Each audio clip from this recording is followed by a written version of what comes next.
दिक् अनुपात क्या है दोस्तों। आज हम थोड़ा सा ये जो है ये भी हम यूज करेंगे, आपको दिखा देते हैं ये चीज क्या है। ठीक है, इसका भी हम प्रयोग करेंगे। इससे पहले ये आप मान लीजिए ये एक्स एक्सिस है, इसमें क्या होता है कि एक एक्स एक्सिस ये है, मान लीजिए वाई एक्सिस, और ये क्या है जेड एक्सिस है। एक एक्सिस आपको बढ़ा हुआ मिलेगा। देखिए ये ओरिजिन है, ओरिजिन मतलब मूल बिंदु, इसका निर्देशांक जो होता है 0 0 होता है। अब जो है इसमें एक एक्सिस बढ़ गया। इसके पहले आप जितना भी पढ़े थे एक्स एक्सिस, वाई एक्सिस और जेड एक्सिस, जेड एक्सिस बहुत कम हुआ करता था, हालांकि वेक्टर अलजेब्रा में आया हुआ है, लेकिन जो यहाँ पे तो ये तीनों एक्सिस का ही जबरदस्त यूज है। ठीक है, किसी भी रेखा का दिक् कोसाइन और दिक् अनुपात क्या होता है। इससे पहले कि हम कुछ चीजें शुरू करें, एक छोटा सा कॉन्सेप्ट और हम बता देते हैं। ये एक्स एक्सिस है, ये वाई एक्सिस है। 2D यानी कि 2 डायमेंशन ज्योमेट्री में कोई भी स्ट्रेट लाइन सपोज करिए इस तरह से हुआ करता था, ये स्ट्रेट लाइन है, इसकी प्रवणता हुआ करती थी। ठीक, यानी कि कोई किसी भी स्ट्रेट लाइन या सरल रेखा की जो प्रवणता होती है, वो प्रवणता क्या है कि वह स्ट्रेट लाइन या वो सरल रेखा धनात्मक एक्स एक्सिस के साथ कितने एंगल पे है, ये थीटा। इसका अगर हम tan ले लेते हैं, ये m इसको नाम दिया जाता था, m इक्वल टू क्या होता था दोस्तों, tan थीटा। ये इसको हम क्या बोलते थे, प्रवणता। ठीक है, कोई भी स्ट्रेट लाइन पॉजिटिव एक्सिस, लेकिन 3 डायमेंशन ज्योमेट्री में 3D में एक एक्सिस और होने की वजह से जो है ये चीज बदल जाता है। ठीक है, तो यहाँ पे देखिए क्या होगा, ये क्लियर हुआ। कोई भी एक तीसरी लाइन है जो स्पेस में है ना, एक्स वाई प्लेन में। देखिए ये प्लेन क्या होता है, ये पूरा प्लेन एक्स वाई प्लेन होता है, और यहाँ पे ये प्लेन अगर हम बात करें, ये प्लेन हम बात करें यहाँ पे इस तरह से, ये जो चीज है ये प्लेन वाई जेड प्लेन हो जाता है। ये क्या हो जाता है, ये वाई जेड प्लेन। ठीक है, और ये जो नीचे हो जाता है यहाँ पे इस तरह से, ये प्लेन हो जाता है एक्स जेड, ये एक्स जेड प्लेन होता है। क्लियर है, और ये जो प्लेन होता है यहाँ पे इस तरह से, ये जो प्लेन है हमारा ये वाला, ये होता है X Y plane, X Y plane. Clear है, तो कोई भी स्ट्रेट लाइन जो कि ना एक्स वाई प्लेन पे है, ना वाई जेड प्लेन पे है, ना एक्स जेड प्लेन पे, ये लाइन जो है स्पेस में है। जब भी लाइन स्पेस में होगी उसको हम डॉटेड से दिखाएंगे। सपोज करिए एक स्ट्रेट लाइन एल है। ठीक है, ये स्ट्रेट लाइन एल है, इसी देखिए पूरी बहुत ज्यादा इंपॉर्टेंट है, तभी आपको समझ में पाएगा। इस स्ट्रेट लाइन का दिक् कोसाइन और दिक् अनुपात क्या होगा, पहले दिक् कोसाइन समझे। तो ये क्या होता है कि धनात्मक एक्स एक्सिस के साथ मान लीजिए यहाँ पे अल्फा एंगल है। ठीक है, धनात्मक वाई एक्सिस के साथ मान लीजिए बीटा एंगल पे है, और धनात्मक जेड एक्सिस के साथ मान लीजिए ये जो है लाइन गामा एंगल। इसे फिर से हम बना देते हैं, हो सकता है आपको प्रॉब्लम हो रही होगी। ये जो चीज है फिर से हो जाएगा X axis, Y axis, Z axis. चीजों को अच्छे से समझना है, बहुत ज्यादा यही चीज हर जगह यूज होगा। ठीक है, ये एक्स एक्सिस है, वाई एक्सिस है, जेड एक्सिस है। यहाँ पे एक तीसरी लाइन है जो स्पेस में है। ठीक है, ये एक लाइन है यहाँ पे, इस लाइन का, ठीक है, ये कैपिटल एल कर दीजिए।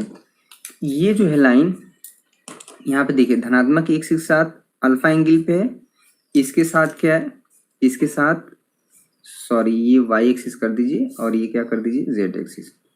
इसके साथ मान लीजिए ये लाइन जो है बीटा एंगल पे है, और ये है जो है गामा एंगल पे है।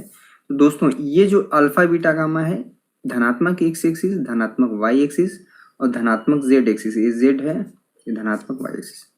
ये जो अल्फा, ये बीटा और गामा, इसका जब कॉस ले लेते हैं दोस्तों, कॉस बीटा और कॉस गामा, तो यही हमारा क्या कहलाता है, इसको नाम देते हैं एल, इसको नाम देते हैं एम, और ये एन।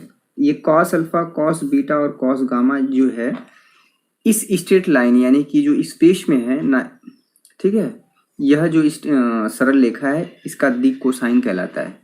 ध्यान दीजिए, कॉस लग जाता है तो दिक् कोसाइन, यानी कि कॉस अल्फा, कॉस बीटा और कॉस गामा। कॉस अल्फा बार बार लिखना बड़ा हो जाता है, इसलिए इसको नाम दे दिया गया एल, कॉस बीटा को एम और कॉस गामा को एन। तो cos alpha, cos beta, cos gamma जो है दिक् कोसाइन हो गया इस स्ट्रेट लाइन का। आपको ये समझ में आ रहा होगा ना, ये जो डॉटेड हम दिखाए हैं तो ऐसा लग रहा है कि ये जो लाइन है एक्स वाई प्लेन पे, ऐसा नहीं है। इस चीज को समझने के लिए आपको यहाँ पे मैंने एक चीज बनाया हुआ है, देखिए इस चीज को हम यहाँ पे रख दे रहे हैं। ये जो चीज है इसको ऐसे समझिए, आलू में फंसाए हुए हैं 3 चीज। ये समझिए, ये लाइन एक्स एक्सिस है, इसको समझिए, वाई एक्सिस है और ये क्या है, जेड एक्सिस है। क्लियर है। और एक तीसरी लाइन है दोस्तों, एक तीसरी लाइन को यहाँ पे समझ लीजिए। ये लाइन जो है मान लीजिए स्पेस में है, इसको समझ लीजिए। ये लाइन क्या है, स्पेस में है। थोड़ा सा इसको और धसा देते हैं, ठीक है।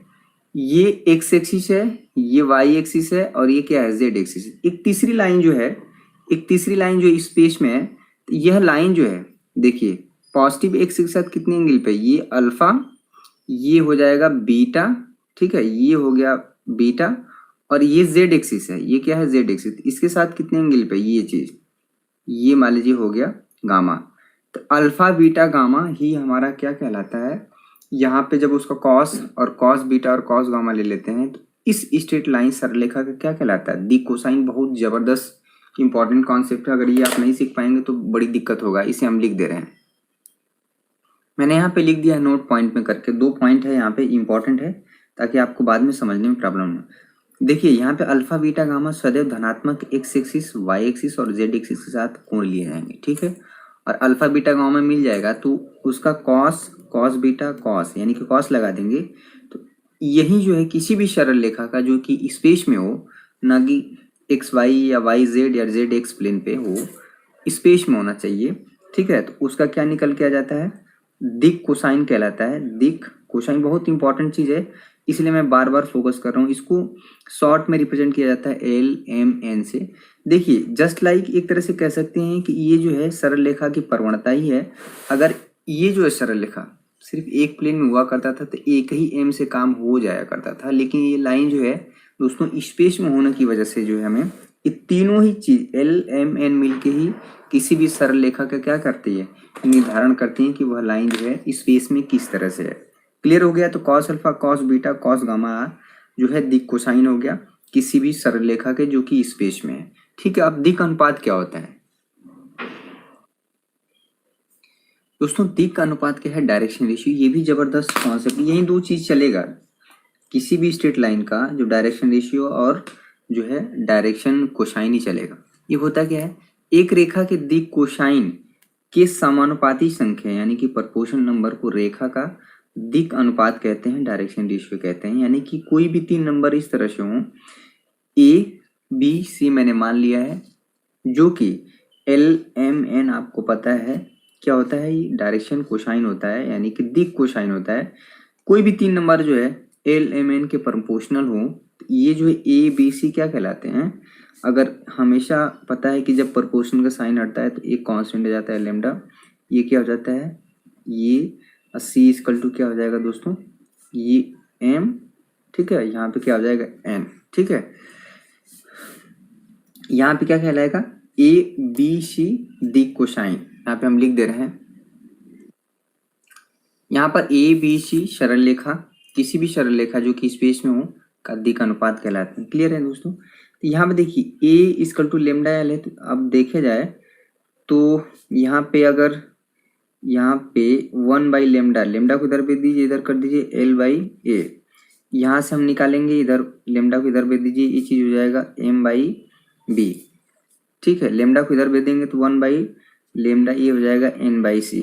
यहाँ से देखा जाए कि L by A, M by B और N बाई C तीनों के तीनों का जो अनुपात है L by A, M by B और N बाई C का जो अनुपात है दोस्तों 1 बाई लेमडा है।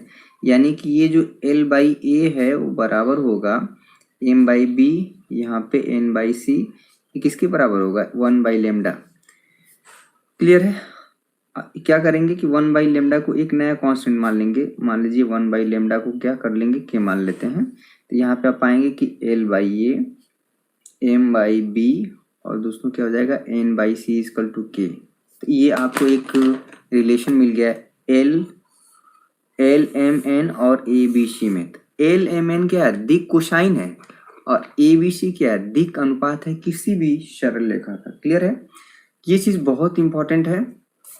एक चीज और कि अगर किसी भी सरल रेखा का अगर दिक अनुपात दिया है, हमको देखिए मेन काम LMN से हमेशा रहेगा, ठीक है। LM से हमेशा रहेगा। यदि किसी भी सरल रेखा का अगर LMN न देके ABC दे दिया है, दैट मीन्स कि दिक अनुपात दे दिया है, डायरेक्शन रेशियो दे दिया है, तो उससे डायरेक्शन रेशियो की हेल्प से LMN कैसे निकाला जाएगा। हमेशा जो है भैया एल एम का ही एल एम और एन का ही काम रहेगा अभी जितना भी हम लोग आगे सवाल करेंगे, ठीक है। दिक् अनुपात का कम यूज होगा, लेकिन कभी कभी क्वेश्चन में दिक् अनुपात दे देता है और ये दिक् कोसाइन ही पूछता है, ठीक है। तो कैसे निकाला जाएगा हम यहाँ पे पूरा बाकायदे डिटेल में लिख दे रहे हैं। कॉन्सेप्ट को समझना बहुत जरूरी है दोस्तों। यदि ए बी एवं सी किसी सरल रेखा का दिक् अनुपात है तो दिक् कोसाइन हम निम्न प्रकार से निकाल सकते हैं। कैसे? एल की वैल्यू होती है दोस्तों प्लस माइनस ए अपान में under root A square plus B square plus C square. M की वैल्यू होगी plus minus B upon under root A square plus B square, ठीक है। जो डिनोमिनेटर पोर्शन यानी कि हर वाला पोर्शन सेम है, यहाँ पे ए बी सी बदलता जाएगा। तो ये जो चीज है दिक् अनुपात की सहायता से हम दिक् कोसाइन कैसे निकालेंगे, ये चीज मैंने यहाँ पे दिखा दिया, बहुत इंपॉर्टेंट है। बहुत बार क्वेश्चन में जो है ए बी सी ही दे दिया करता है, तो एल एम एन निकालने के लिए आपको ये चीज हमें देखना पड़ेगा।